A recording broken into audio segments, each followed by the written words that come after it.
Et bonjour tout le monde, j'espère que vous allez bien. Aujourd'hui, on a un invité de marque, Arnaud, donc qui est psychologue clinicien, sexologue et thérapeute de couple. Bonjour tout le monde, voilà. Voilà, donc du coup, le thème qu'on va aborder aujourd'hui, c'est donc l'attachement évitant, mais on va un petit peu voir tout ce qui pose problème dans une relation avec du coup les personnes qui ont un attachement évitant. Donc moi, je vais te soumettre ce qui, moi, je trouve pose problème de mon expérience personnelle et de ce que j'ai pu voir autour de moi. Et toi, tu vas me dire un petit peu ce que tu en penses. Ok. Voilà. Très bien. Du coup, premier sujet, moi je dirais l'auto-sabotage dans la relation. Oui. Donc c'est un gros sujet puisque je trouve qu'ils vont à chaque fois, au fur et à mesure, bon au début c'est pas trop présent, quand la relation n'est pas trop installée, on voit pas trop ce sabotage-là. Mais au fur et à mesure que la relation avance et que leur attachement grandit, j'ai l'impression qu'il y a vraiment un sabotage qui se met en place automatiquement. Et ils vont faire que des actions pour saboter, rater des rendez-vous, ne plus répondre aux messages. Enfin, que des actions qui vont saboter, qui vont faire que la personne en face, elle va pas comprendre ce qui se passe.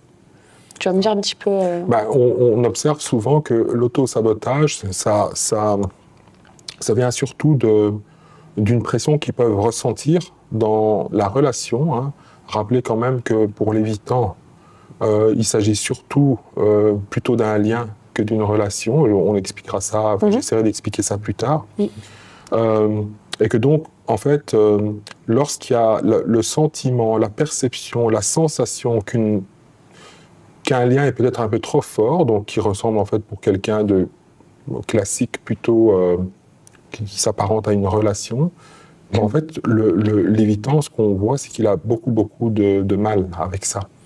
Et en fait, ça s'explique assez simplement, c'est que dès sa plus tendre enfance, en général, si on regarde les théories de l'attachement selon Bowlby et tout ça, on voit en fait que l'évitant a grandi en mettant ses besoins de côté, très probablement et possiblement parce qu'on n'a pas répondu correctement à ses besoins. Alors, ça peut être aussi une perception, attention, hein, ça veut dire que les mamans ou les papas sont tous coupables.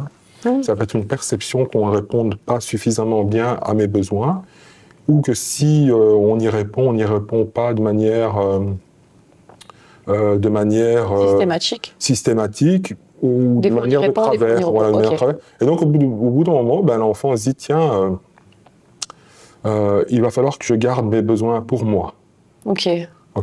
Donc, je garde mes besoins pour moi, c'est-à-dire que je n'en parle plus. Pourquoi ? Parce que j'ai quand même un sentiment d'insécurité émotionnelle. Donc ici, c'est vraiment des croyances qui sont sous-tendues par des expériences, une dimension expérientielle là-dedans. Et donc dans ce cas-là, l'enfant grandit avec des besoins auxquels il se dit seul. Donc une autre croyance qui va apparaître, c'est je suis le seul à même de pouvoir répondre à mes besoins. Ok. Et donc, ça veut dire quoi ? Ça veut dire que dès qu'on le met dans une situation où potentiellement on lui demande quelque chose, parce que ça veut dire que s'il est le seul à pouvoir répondre à ses besoins, ça veut dire aussi que, d'une certaine manière, il est habitué à ne pas répondre aux besoins de l'autre. Parce que curieusement, il hérite évidemment de ce sur quoi il a lutté, hein, ce sur quoi il a lutté. Donc, on se dit, tiens, normalement, il a un parent évitant, hein, imaginons que ce soit une maman qui soit évitante. Il dit, ok, elle ne répond pas correctement à mes besoins, je me mets à l'écart, mais en me mettant à l'écart, je suis censé dire, tiens, moi, peut-être plus tard que, il ne se dit pas ça tout petit, mais plus tard, on peut se dire, tiens, il prendra conscience, et en fait, il ne prend pas conscience de ça. Là, c'est moi qui m'emmène un peu les pinceaux, c'est qu'il ne prendra pas conscience de ça, parce que c'est d'abord un mécanisme de défense. Donc, en gros, je sais qu'on ne répondra pas à mes besoins. La croyance sous-tendue qui est inconsciente, c'est je suis le seul à pouvoir répondre à mes besoins. Je grandis comme ça. Donc en grandissant comme ça, je me suis déconnecté émotionnellement. Et donc, le fait de me dire, tiens, par rapport à l'autosabotage, si l'autre, en fait, me met dans une situation où potentiellement je pourrais me reconnecter à moi-même, eh ben, ça me fait extrêmement peur. D'accord. Ok ? L'autosabotage, c'est toujours mettre de la distance. Hein. Le but, c'est quoi? C'est un mécanisme de défense. Donc, je mets de la distance émotionnelle entre elle et moi, ou lui et elle, un peu importe. Et donc, ça s'explique plus ou moins de cette manière-là. Il y a peut-être d'autres choses encore, parce que j'ai noté d'autres choses. Oui, c'est un peu ça, par rapport à la question de l'autosabotage. Donc, une fois que je me sens un peu trop potentiellement, où j'arrive vers une connexion à moi-même, parce que l'évitant souvent est dissocié, hein, donc il est très rarement connecté à lui-même, et donc c'est aussi un mécanisme de défense. Si l'autre me contraint, par exemple un anxieux ou un dépendant contraint de par son profil aussi, soit un peu trop, on va dire, percutant quant à un besoin de relation, une demande qui va dans ce sens-là, directement je mets le haut là et je me dis, ça ne sera pas possible. Et du coup, je sabote. Parce que là, je sens que potentiellement, je vais me connecter à moi-même, et en fait, me connecter à moi-même, ça me donne des sueurs froides. Mais est-ce que le partenaire, il peut faire quelque chose pour éviter que l'évitant sabote finalement? Il n'y a rien à faire là. Est-ce qu'il peut... Enfin, non, moi j'ai l'impression qu'en plus, il peut rien faire. C'est-à-dire que quand il sabote, bah... C'est-à-dire que normalement, il est censé rester dans un lien. Pour pas activer l'évitant, on est censé rester dans un lien. Je vous rappelle quand même que le lien, il y a pas réellement de connexion à soi. Il n'y a pas de compréhension réel d'un besoin de l'autre, hein, puisque je suis pas connecté à moi, donc je suis pas connecté à l'autre non plus. Mais si je reste dans ce lien, c'est-à-dire où il y a quand même une distance émotionnelle, il n'y a pas trop de problème, tu m'actives pas, moi je continue à vivre ma vie d'évitant, tranquille. Alors le problème, c'est qu'on n'est pas réellement dans une vraie relation. Voilà, j'allais y venir. J'allais dire, du coup, c'est pas une réelle relation, c'est tu es que dans un lien. Bah, bien sûr. Quelle est la différence entre un lien et une relation, du coup? Est-ce que tu peux le lien, ça ne nécessite pas de connexion à soi ou à l'autre. C'est mon rapport avec certains collègues du travail. D'accord. C'est-à-dire, c'est quelque chose d'assez distancé. Oui, une distance émotionnelle, je suis en lien, mais ça ne change pas grand-chose qu'il se passe un truc ou un autre. Quand je suis dans une relation significative, c'est-à-dire avec mon amoureuse ou voilà, à ce moment-là, comment dire, il y a quand même un besoin de connexion un peu plus profonde. Et d'attachement, du coup. Et du coup, d'attachement, mais l'attachement, c'est possible que si je suis connecté. Ah oui. Donc, quand je suis en lien, tant que je reste en lien, je ne suis pas connecté à moi-même. Et donc, potentiellement, je peux garder un lien d'attachement distancié. D'ailleurs, c'est ce que fait l'enfant évitant. Hein. Il est dans un lien distancié. Avec sa mère déjà de base, il est déjà pas dans une relation mère-enfant, mais plutôt dans un lien déjà. Enfin, c'est la mère, je pense, qui instaure ça. Oui, mais à son insu, à la maman. Oui, bien sûr. C'est l'enfant qui le perçoit de cette manière-là et qui va dire ensuite, voilà, moi, j'ai compris que je vais devoir m'en sortir seul. Et donc, je vais commencer à développer un rapport très indépendant au monde, quoi. Et donc, mes représentations du monde, c'est, en gros, je suis seul au monde, je vais devoir répondre à mes propres besoins. Voilà. Et donc, le sabotage, c'est si tu me mets dans une situation qui n'est pas une situation naturelle pour moi. Et la situation naturelle pour moi, c'est de ne pas être connecté à moi-même, c'est d'être en lien plutôt qu'en relation. Et si tu déroges à cette règle implicite, tacite, du coup, tu m'actives. Je vois. Il y a aussi, du coup, ça va un peu ensemble, mais l'aspect très indépendant de la personne évitante, qui est en couple, mais qui finalement, c'est comme si elle était seule. Les personnes qui sont en couple avec des évitants, elles ont l'impression pas d'être réellement dans un couple. D'ailleurs, c'est difficile de dire relation. Souvent, on a l'impression qu'on est justement dans un lien et que l'évitant, il va à chaque fois faire des actions comme s'il était tout seul. Il va aller partir en voyage sans prévenir, surtout pour comme on disait, pour l'évitant plutôt dédaigneux et pas le craintif, qui va vraiment prendre des décisions sans que l'autre en fasse partie finalement. Donc on a l'impression qu'il est tout seul dans la relation. Du coup, d'où vient cette indépendance, cette ultra-indépendance, on peut dire? Et pas cette autonomie, vraiment, il y a une différence. Oui, tu vois bien là, effectivement qu'il y a une différence entre l'indépendance et l'autonomie. Donc l'indépendance, c'est que, et dans ce cas, d'abord l'autonomisation aussi, hein, c'est-à-dire que ce sont des enfants en général qui vont s'autonomiser très très jeunes, très très vite. Pourquoi ? Parce que tout simplement, ils doivent répondre à leurs propres besoins tout seuls, ça ils ont compris. Donc ils ont compris que ils n'allaient pas avoir de l'aide par rapport à leurs besoins émotionnels ou autres, hein. Et donc, ils ont décidé eux-mêmes de dire je me prends en main. Et donc, ça va être des enfants, non seulement qui vont mettre en place ce style d'autonomisation ou d'indépendance, on va dire, bon, bien qu'on ne puisse pas encore appeler ça indépendance si jeune, mais autonomisation par rapport aux jeunes de leur âge, ben, ils vont être un peu différents. Ils s'occupent seuls, ils font beaucoup de choses déjà seuls, en fait. Hein. C'est-à-dire, en gros, ils savent bien que maman ne va pas jouer avec eux. Ils l'ont déjà intériorisé, quoi. Alors, c'est pas toujours vrai, mais la perception, c'est celle-là. Donc, en fait, je vais jouer seul, je vais mettre certaines choses en place seul. Pourquoi ? Parce que la croyance qui est sous-tendue derrière, c'est au fond, il n'y a pas mieux que moi pour répondre. Tu vas devoir te débrouiller tout seul, finalement, quelque part. Donc, ils grandissent comme ça. Donc, au bout d'un moment, ça, pour eux, c'est normal. Donc, lorsqu'ils sont adultes, ce qui les horripile au plus haut niveau, c'est de voir des personnes qui ne sont pas capables de se débrouiller seules. Ça, on voit bien. Je ne comprends pas. Donc, ils détestent ça. Oui. Ils détestent ça parce qu'eux ont dû être dans cette situation-là en pensant que c'était normal. Sauf, en fait, que ce n'est pas tout à fait normal. Et là, on peut faire une différence entre ce qui est de l'ordre de l'autonomie et de l'indépendance. Autonome, c'est bien dans le sens où, comment dire, je sais me débrouiller seul, mais je ne suis pas mis dans quelque chose qui peut apparaître comme étant de l'indépendance toxique.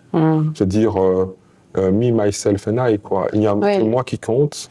Autocentré, je ne vois plus personne, je décide tout seul, je m'en fous finalement de ce que l'autre peut penser, parce que le problème, il est là.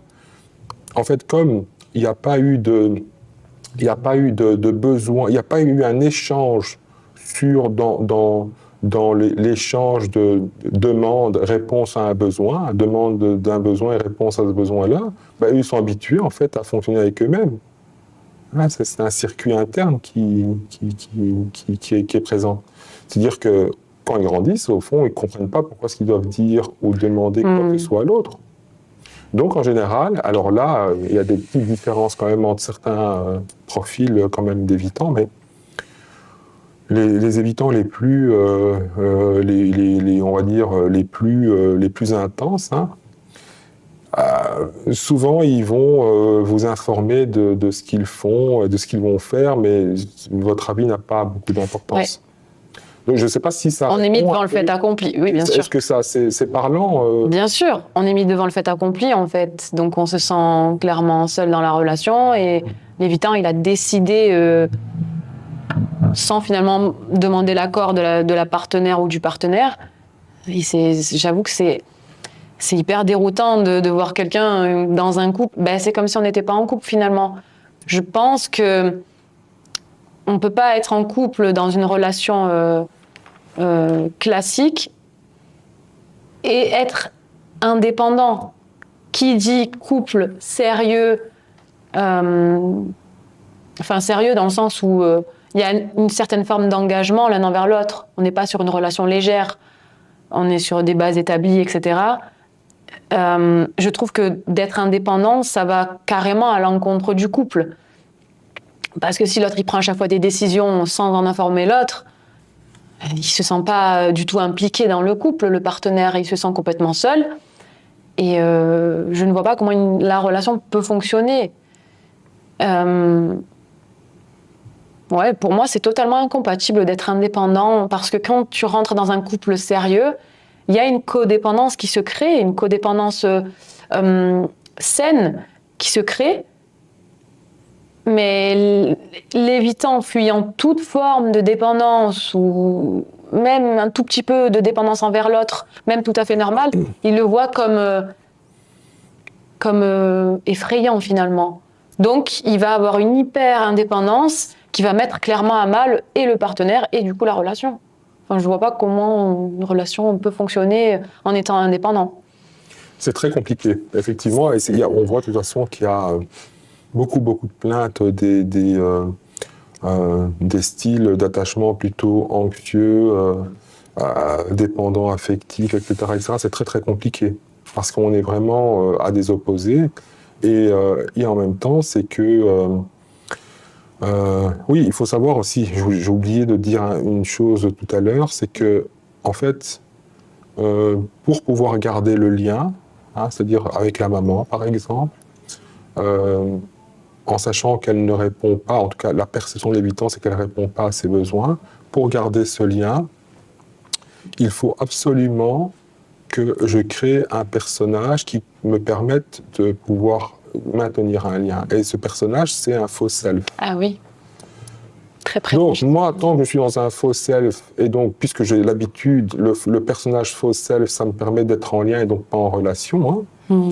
Si tu me pousses un peu trop dans mes retranchements, ça veut dire que potentiellement, tu risques de m'activer, mais cette fois-ci en me dévoilant quelque part mon faux self. Ah. Et en le démasquant.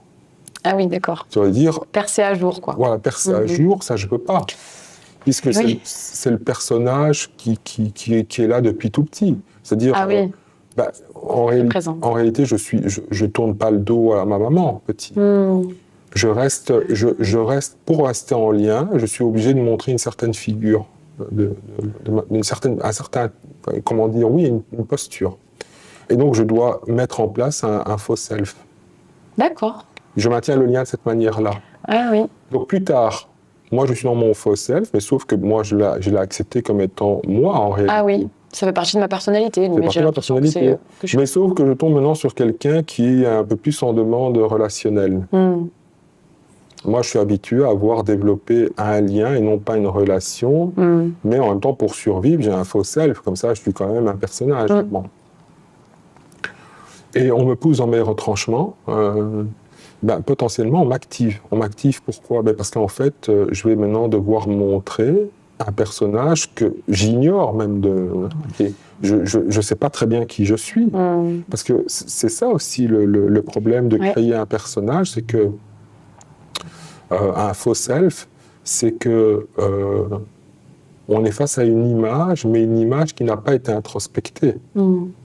Donc je ne suis pas rentré, en moi-même, essayer de savoir qui je suis, etc.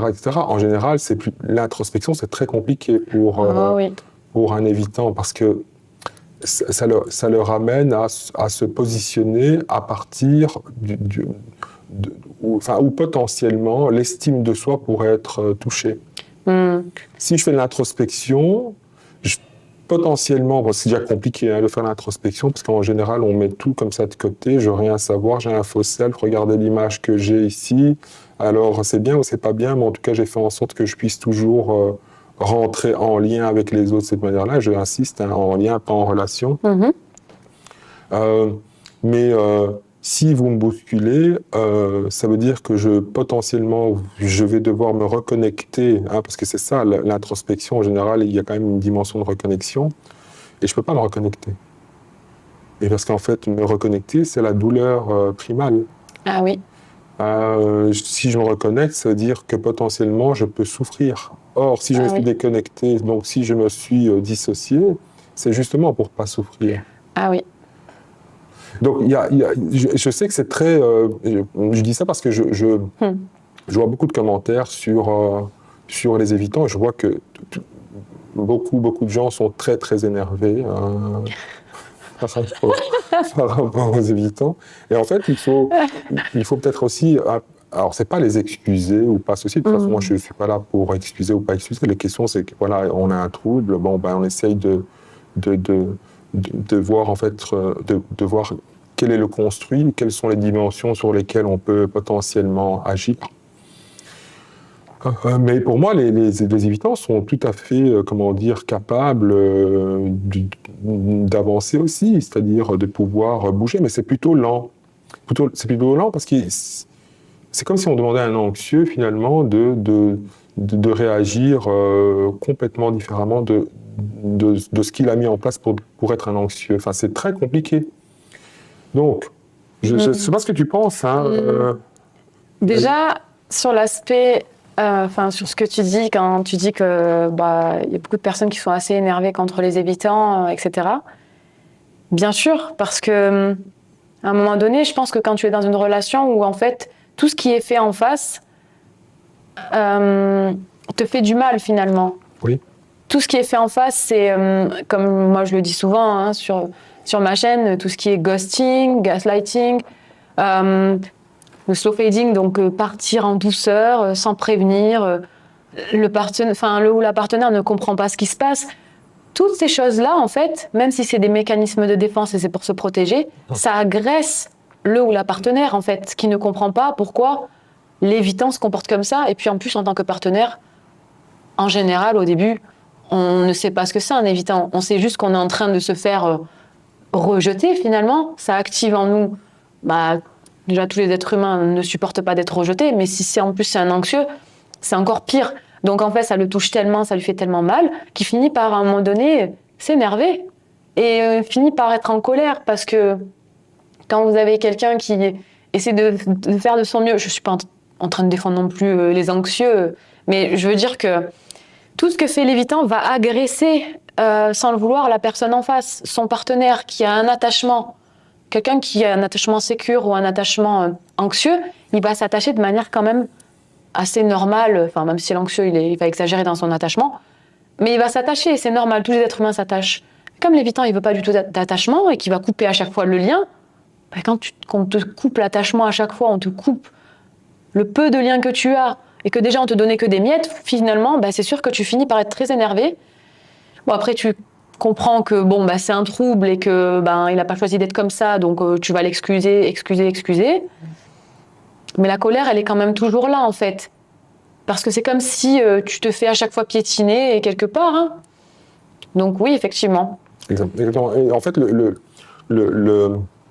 l'évitant ne comprend pas ça. Pour une raison très simple. C'est que lui, il a déjà intégré depuis tout petit la notion de rejet. Alors tu dis, on n'a pas envie d'être rejeté, on n'aime pas ceci, cela. Mais lui, il a réglé le problème déjà tout petit. C'est-à-dire, en gros, il s'est dit, de toute façon, si j'exprime mes besoins, je peux être rejeté ou abandonné. Je ne les exprime pas, je n'exprime pas mes besoins. Et déjà, dans mon construit, dans mon édifice interne, au fond, j'ai déjà intégré la notion de rejet. C'est-à-dire que je mets tout en place pour ne pas être rejeté. Et ça veut dire aussi que potentiellement, si je mets tout en place pour ne pas être rejeté, ça veut dire que je ne peux pas rentrer en relation avec les autres. Rentrer en relation, potentiellement, je peux être rejeté. Et je ne peux pas accepter d'être rejeté, parce que c'est tellement dur d'être rejeté. Je me suis déjà dissocié tout petit pour cette raison-là. Donc, l'expérience du rejet, l'autre, il l'a intégré, ou plutôt, il l'a réglé. Il s'est dit, en fait, moi, je ne serai pas rejeté dans ma vie. Et je ne serai pas rejeté comment ? Parce que, tout simplement, je me dissocie et je ne rentre pas en relation. Sauf qu'il ne le fait pas consciemment. Ça le sauve, finalement, de se dissocier et de mettre ce mécanisme en place. Et en même temps, le pendant de tout ça, c'est que souvent, ils se retrouvent sur le plan du profil. C'est des profils, en général, plutôt froids. Froid parce que pas connecté à eux-mêmes d'abord. Ce qui donne la vie finalement, d'une certaine manière, c'est la connexion à soi, ses émotions. Exactement. Donc, ils se retrouvent dans cette situation où ils sont pas connectés à eux-mêmes, donc froid. En même temps, pour eux, ils ont déjà intégré la notion de rejet en disant de toute façon je me mets toujours en situation où je peux pas être rejeté. Donc ça veut dire quoi ? Si je rentre en lien, et je dis bien en lien parce que pour eux c'est relation, mais en réalité c'est un lien. Je rentre à un lien qui pourrait même devenir une relation, et ça devient dangereux pour eux la relation. Ça veut dire connexion dans tous les sens. Je peux être rejeté, je peux avoir un désamour, je peux être abandonné, je peux être jugé. C'est très très compliqué. Donc s'ils se retrouvent dans cette situation-là, ils se disent au fond, moi, le rejet, c'est... tiens, je me perds dans ce que je suis occupé à dire, mais surtout... je ne veux pas revivre de rejet, puisque j'ai déjà vécu ça dans l'enfance, Voilà, je ne peux pas supporter de me faire rejeter de nouveau, donc je dissocie. Voilà, et donc pour moi, c'est bien, en fait, Oui, je rentre en relation... c'est bien vu pour...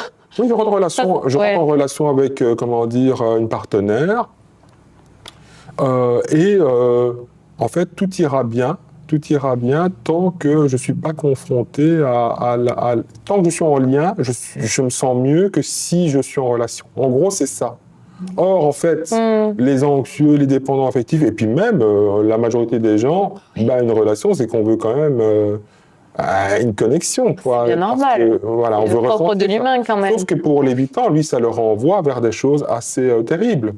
Tout à fait. Et qui pourrait être rejeté et souffrir de cette fusion, de cette tentative de fusion. Et est-ce que le partenaire peut faire quelque chose à ça ? Bon, j'ai déjà ma petite idée sur la question, mais est-ce que le partenaire peut expliquer à l'évitant qu'il ne va pas le rejeter ? Est-ce qu'il peut le rassurer par des mots ? J'ai l'impression que ça ne fonctionne pas beaucoup, et que même si on lui dit qu'on ne le rejettera pas, c'est tellement ancré en lui que tant qu'il n'aura pas fait un travail sur lui, sur ce rejet-là, ça ne marche pas, même si on... Que moi, on m'a posé la question en commentaire sur certaines vidéos. Oui. Est-ce que le fait de dire à la personne « je ne vais pas te rejeter », de le rassurer, est-ce que finalement, ça finit par faire son chemin ou pas ? Alors, effectivement, il y a des relations comme ça où s'il y a une certaine sécurité émotionnelle, mais une sécurité émotionnelle qui est continue, parce que c'est ça aussi le problème, c'est que il faut quand même une longue période de sécurité émotionnelle. Pour l'évitant ? Ah, bien sûr. Oui, donc, dans un couple, donc sécurité émotionnelle, ça veut dire il se sent à l'aise dans la relation, on le bouscule pas trop. Oui, je sais que tu as envie de le bousculer, mais on le bouscule pas. Non, je sais que c'est compliqué. Parce que de toute façon, le conflit, je veux dire, quand c'est pas un conflit de personnes, mais simplement une manière à accorder nos violons, évidemment qu'il y a toujours un moment, de conflit, on part d'un équilibre A dans un couple, on arrive à un nouvel équilibre B. Qu'est-ce qui s'est passé entre les deux? Des turbulences. Mais ces turbulences sont positives, parce que ça nous permet de mieux nous comprendre, de mieux savoir, connaître les besoins de l'un et de l'autre, ce qu'on attend, etc., etc. Or, pour l'évitant, ces conflits n'ont pas lieu d'exister. Il ne veut pas avoir de conflit. Pourquoi ? Parce que le conflit est très souvent interprété de manière négative. C'est-à-dire que si la croyance qui est sous-tendue derrière, c'est si il me critique, si elle me critique, c'est qu'elle ne m'aime pas. Oui, c'est que potentiellement, je suis défaillant, que potentiellement, elle peut m'abandonner. C'est comme ça qu'ils fonctionnent. Donc pour eux, la critique, il n'y a pas de critique constructive. Et si on en fait une, il faut en faire une tous les lustres. Donc c'est-à-dire qu'ils ne s'inscrivent pas dans un chemin de potentiellement de devenir une meilleure version de soi-même. On est plutôt dans quelque chose de statique, avec un équilibre fragile, et qu'il ne faut surtout pas toucher. Et donc, évidemment que c'est compliqué. Parce que la relation, évidemment que il y a un moment quand même, il y a une progression dans une relation. On se connaît mieux, on sait mieux ce qu'il faut dire, pas dire, faire, pas faire, ce qui dérange l'autre ou pas, ce qui fait plaisir à l'autre. Et tout ça, évidemment que pour arriver à ça, il faut que de temps en temps, il y ait des petits tremblements. Je ne suis pas content et j'ai envie de te le dire maintenant parce que ceci, parce que cela et tout. Et c'est plutôt positif.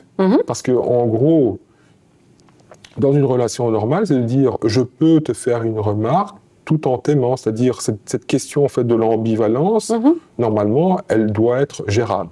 Dans quelque chose de classiquement, enfin j'aime pas le côté normal parce que ça voudrait dire que... Oui. Voilà. Mais ça devrait être géré comme ça. Pour l'évitant, l'ambivalence, c'est très compliqué. Tout doit être plane. Ah oui, mais C'est-à-dire, voilà, si tu m'aimes, tu me critiques pas, tu me fais pas de remarques sur quoi que ce soit, tu me demandes pas de changer quoi que ce soit, tu me demandes pas de répondre à mes besoins, tu me demandes pas, en fait, tu me mets jamais en situation où, comment dire, ou tu me confrontes, ou tu me confrontes, mets face à mes incohérences, ou tu me mets face à mes...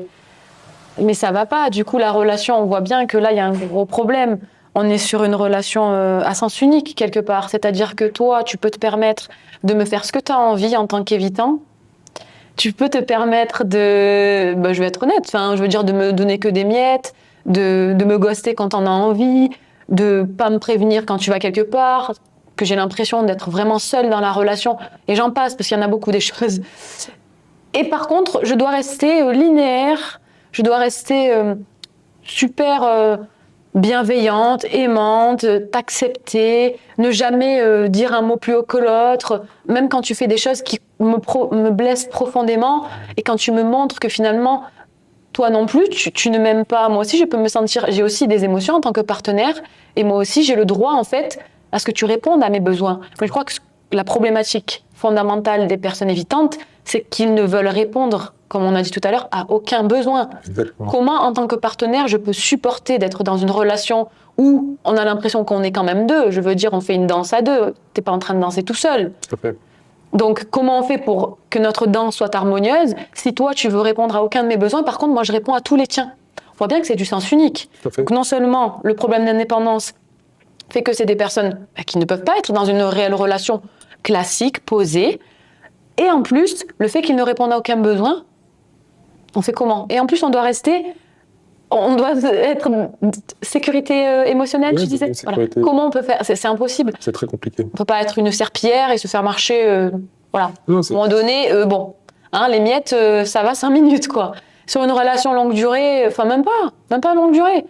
Alors oui, au début, quand il y a la lune de miel, c'est bien parce qu'ils répondent un petit peu aux besoins, parce qu'ils ne sont pas trop activés dans leur peur. Donc au début, ça va. Quand c'est libre, en fait, Voilà. En fait, quand on est... Alors, ils ont une position comme ça par moment de prestataire de service. Donc, c'est-à-dire, occasionnellement, ils peuvent t'aider très bien d'ailleurs, sur un point, sur un autre, mais c'est jamais continu et alors encore moins exigé. Alors, une fois qu'on leur demande un truc continu, exiger un truc qui relève pas de la prestation de service, c'est-à-dire je vais te chercher un Uber Eats ou je sais pas trop quoi, dommage, je voulais pas faire de pub pour Uber Eats, mais bon. C'est pas grave. Mais donc voilà, et donc ça, je peux le faire. Je peux te donner un coup de main sur un truc que tu dois faire pour ton travail et tout, pas de problème. Mais quand tu me mets en situation où tu me dis, écoute, moi j'ai besoin de ça, et c'est un truc plus continu, alors là, il y a plus personne. Ça commence à trembler à l'intérieur, parce qu'en fait, on n'a pas répondu à leurs besoins, il ne faut jamais oublier ça. Donc on n'a pas répondu à leurs besoins, eux finalement vont hériter d'une certaine manière du style d'attachement par exemple de la maman dans ce cas-là, imaginons que c'est avec la maman et tout, qui ne répondait pas aux besoins. Curieusement, j'ai souffert de ça, je me suis adapté avec tous les mécanismes de défense qu'on connaît et tout, mais plus tard, je reproduis exactement le même schéma. Donc je me retrouve dans le schéma de la maman. Oui, c'est-à-dire que moi-même, maintenant, je ne te répondrai pas aux besoins. Pourquoi? Parce que finalement, ça a quand même été un apprentissage, je l'ai intégré, ça, qu'en fait, une maman ne répond pas aux besoins. Ah oui, d'accord. Donc, je me retrouve avec quelqu'un, maintenant, je veux dire, l'autre figure d'attachement, l'amoureuse ou l'amoureux, je ne réponds pas à ses besoins, parce qu'en fait, c'est plutôt normal, c'est plutôt comme ça que ça se passe. Qui répond à ses besoins? Soi-même. Je ne réponds pas aux besoins. Par contre, si je veux te faire plaisir, ça doit venir de moi. Mais si tu me demandes de répondre à tes besoins, je te dirais, moi, je ne serais pas bien d'abord. Je ne serais même pas spécialement, parce que c'est quelque chose d'inconscient, donc je ne serais pas exprimé le pourquoi du comment. Et faire de l'introspection, là, c'est très compliqué, puisqu'ils ne font pas d'introspection, on ne pose pas la question. On est là, en gros, je ne sais pas répondre à tes besoins. Je sens que quand c'est ce qu'ils vont potentiellement dire, si jamais ils mettent des mots dessus au début, tu me demandes trop, je ne sais pas comment répondre. Je ne peux pas répondre à tes besoins, je peux répondre à aucun mode de tes besoins. Mais la genèse de leur histoire, c'est celle-là. C'est ça, c'est qu'en fait, ils reproduisent un schéma comportemental, et donc en réalité, ils ont hérité de stratégies ou plutôt de mécanisme de défense du parent. Oui, je vois. Moi, je vois. Mais du coup, on voit bien que c'est impossible dans une relation. Enfin, en tout cas, dans une relation de couple, c'est juste pas possible. C'est-à-dire une relation avec une dimension du vivant, c'est-à-dire vivant, c'est-à-dire connexion. Hein, le vivant, c'est toujours la connexion. On appelle quand même ça, quand on se sent vivant dans une relation, c'est parce qu'il y a quelque chose de connecté. Hein. Ouais. Et si on est déconnecté, il n'y a pas de vivant. Ouais. Et des fois, on peut être trop connecté. Hein, Oui. Ceux qui sont un peu... mais parfois, et souvent, pour les évitants, c'est pas assez connecté, voire pas connecté en réalité. Ils sont pas du tout connectés. Voilà. Donc, on sent quoi? On sent de la froideur, on sent un manque de vivant aussi. Ah oui. Du vivant là-dedans qui est là. Et donc, ça veut dire que pour pouvoir, en fait, essayer de pallier la problématique, c'est qu'il y a obligatoirement un travail à faire. Ouais. C'est très compliqué sinon. Et le travail, là, en gros, c'est quoi? C'est la base finalement de la problématique, c'est l'insécurité émotionnelle. Hein. C'est pour ça qu'ils ne rentrent pas en interaction, parce qu'ils ont toujours peur du jugement, du rejet. Ils ont souvent ils se sentent insuffisants, hein. Ils ne se sentent jamais, suffisants. Donc, ils partent déjà avec une estime de soi très basse. C'est pour ça aussi qu'ils n'acceptent pas la critique. Hein. C'est pour ça que je dis, quand on met les choses, on emboîte les choses, on comprend que ça a tout à fait du sens. Je n'ai pas dit que c'était facile à vivre, bien sûr, mais ça a clairement du sens. Et donc, l'insécurité émotionnelle, c'est la base du truc. Hein. Et donc, à travers l'insécurité émotionnelle, il y a plusieurs choses à aller investiguer. Ça se passe en thérapie, ça. Donc, notamment, tout ce qui a un rapport aux croyances qui sont sous-tendues par rapport à cette insécurité émotionnelle. On a le travail sur la vulnérabilité aussi. Hein. Donc, voilà. Donc là, il y a aussi un travail pas uniquement cognitif, mais aussi comportemental qui est là-dessus. On peut aussi avoir... on peut travailler sur les différents mécanismes de défense. Mais bon, les mécanismes de défense, c'est très sensible. Hein.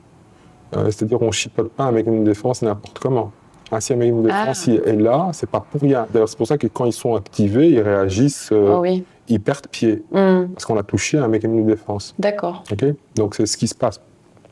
Mais donc, on peut parler d'une indépendance, revoir la notion d'indépendance, quelles sont les croyances qui sont derrière, différence entre indépendance, autonomie, indépendance toxique, par exemple, tout ce qui permet, en fait, tout ce qui rend difficile la relation. Mais il ne faut pas oublier qu'ils se sont construits seuls.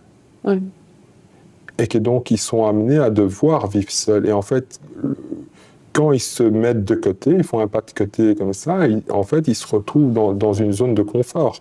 Alors, quand je dis zone de confort, que les choses soient claires, ils ne sont pas à Tahiti, les pieds en éventail. Hein. Ils sont simplement... Donc, il faut aussi savoir, ça, c'est que l'évitant, en fait, il s'autorégule. Donc, il régule ses émotions tout seul.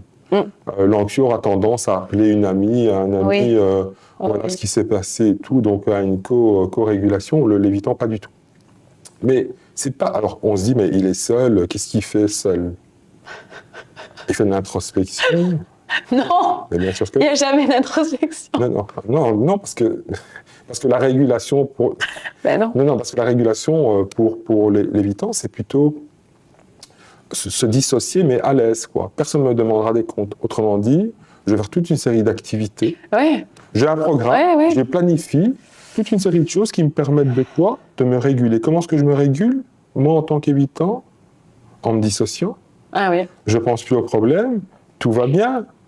En fait, tout va pas bien. Au final, les problèmes ne sont absolument pas réglés. Il y a jamais, les problèmes ne sont jamais réglés. Et voilà, parce qu'ils sont tout le temps dans une fuite et dans une dissociation. Et donc, quand je vois l'autre de loin qui potentiellement pourrait me reconnecter à moi-même, j'en ai une peur bleue, quoi. Et je ne peux pas voir cette personne.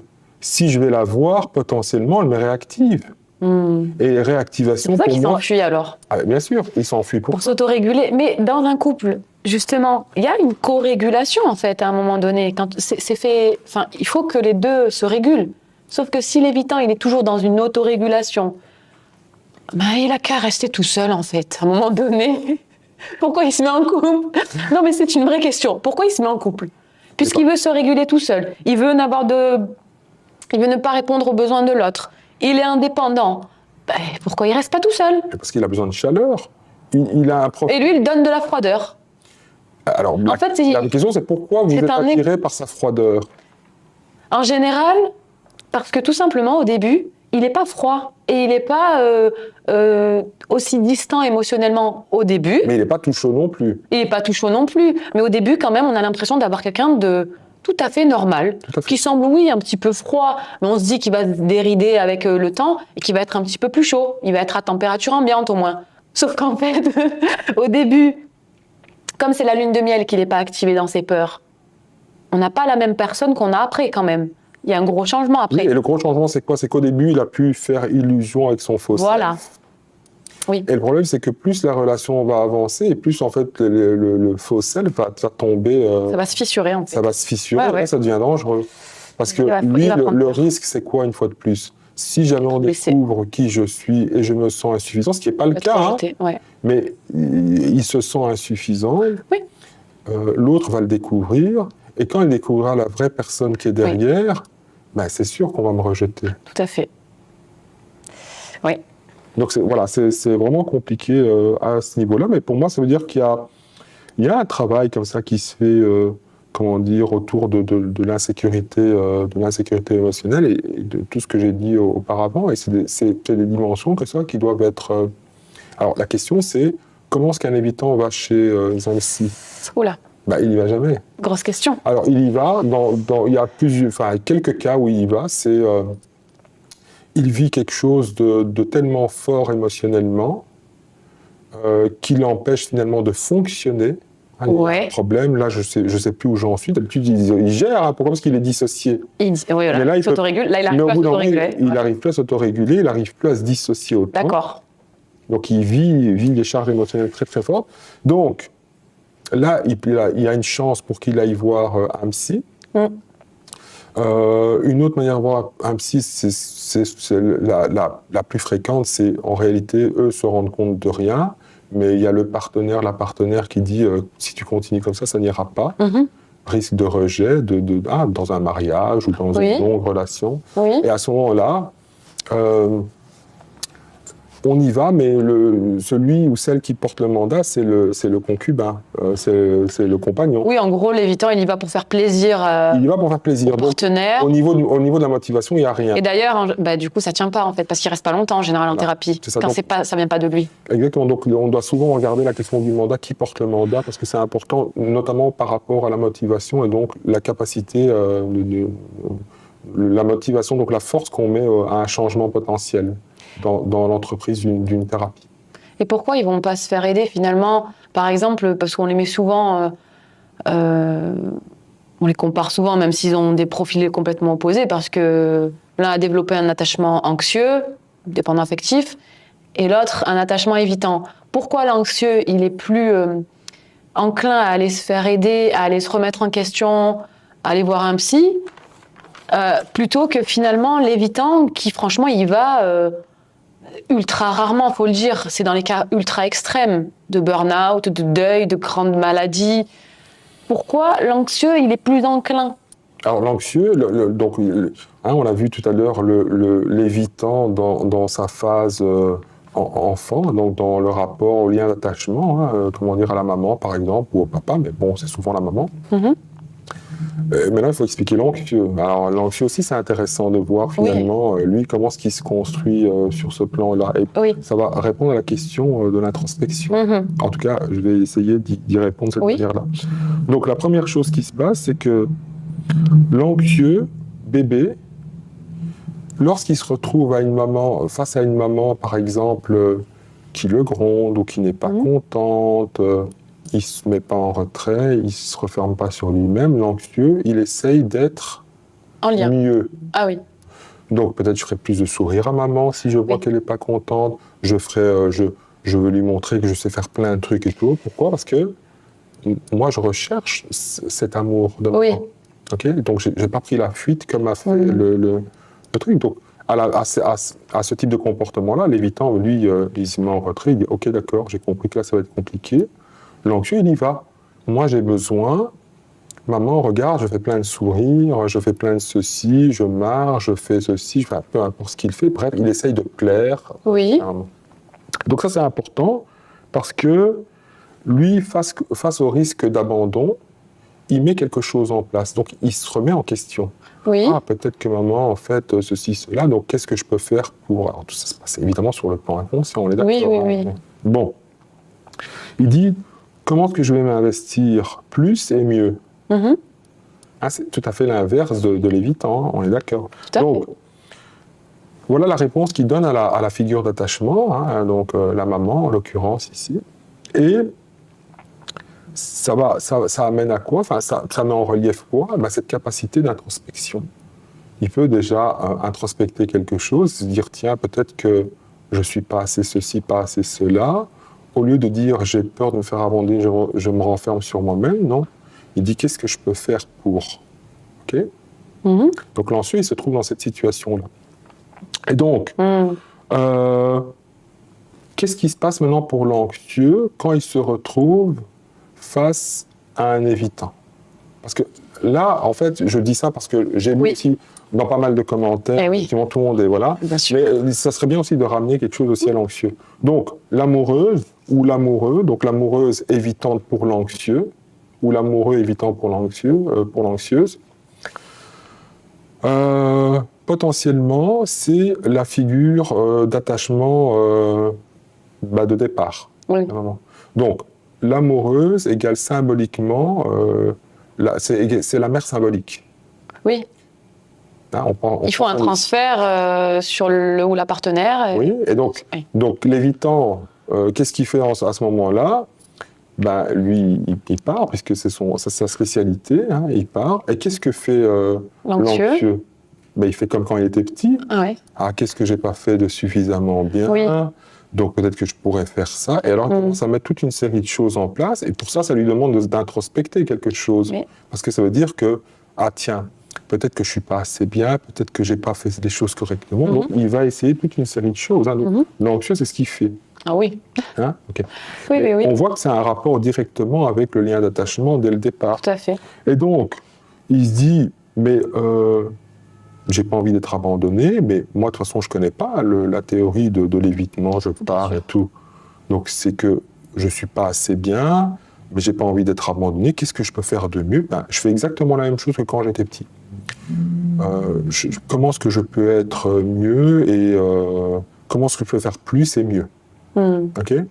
Et donc, ce qui va se passer, c'est que plus l'évitant s'échappe, plus l'anxieux, en fait, se met dans une situation où il fait encore de plus en plus de choses. Oui. Hein? On se met... Alors, cette fois-ci, maintenant, c'est en deux. Oh là là. À la fin, c'est une serpillière. Ah là là, oui. Une serpillière et tout ça. Et pourquoi? Parce qu'en fait, on se dit, j'ai loupé quelque chose. Mais ça montre bien que j'ai pu me remettre en question, ça. Alors, ça, c'est le problème. C'est que quand on va trop loin, on se retrouve dans une situation où, évidemment, l'évitant se retrouve... l'anxieux, se retrouve dans une sorte qu'on appelle un concept d'aversion à la perte. Hein, c'est celui qui mise dans les enchères. Hein, au début, ça commence à 1 €.